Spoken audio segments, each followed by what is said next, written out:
Hello and welcome back to Research Circle. The topic for today's discussion is the increasing use of predatory journals for advocacy research.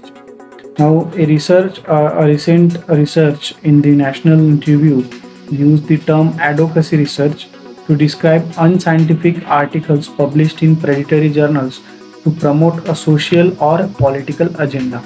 So, it has been observing and blogging about this for some time, and we have come up with this advocacy research for its fits the concept perfectly.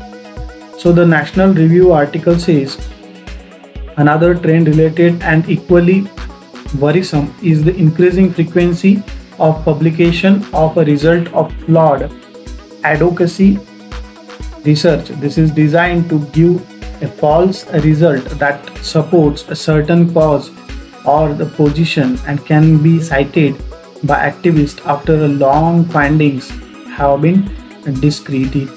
So the article often found in the predatory open access journals. Now here are some examples illustrated in the screenshot. You can see with both political and commercial motive. This article that is as both is related research first objectively then conclusions tries to make the case that government regulations prohibiting the manufacturer and the sales of substitute product are excessive. So these articles in the volume 1 and issue 1 of Avens Publishing Group Journal of Environmental Studies, the journal doesn't have an ISSN and it may have been launched just to publish this article and other junk science articles. So from this we can learn through a blog post, various blogs have posted this one. So pointing to a possible motive for writing and publishing this article states that this the National Review article says, as you can see here, another trend related to equally worrisome is increasing frequency and the publication of the result of flawed advocacy research. Many reviewers and the scientists are against this thing. So this blog particularly describes after advocacy research is published in predatory journal, the advocates use the article to convince the public that their views are scientifically proven.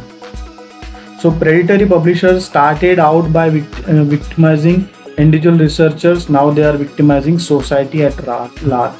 So while concluding, I would like to say this article are just to diversify the main motive of research, and these are actually in the predatory journals. So just take care of this thing and don't go into this stuff. Okay, so this was the blog that we were talking in April 2014, a red alert Avens Publication Group. So after advocacy research is published in this particular journal, so the advocates use the article to convince the public that their views are scientifically proven, but it wasn't like that. So while concluding, I would like to say be aware of these predatory journals, particularly those don't have ISSN number and those haven't indexed in any indexing agency. So be careful, and thank you so much for watching this video. Take care of yourself and do subscribe to Research Circle channel. Thank you so much.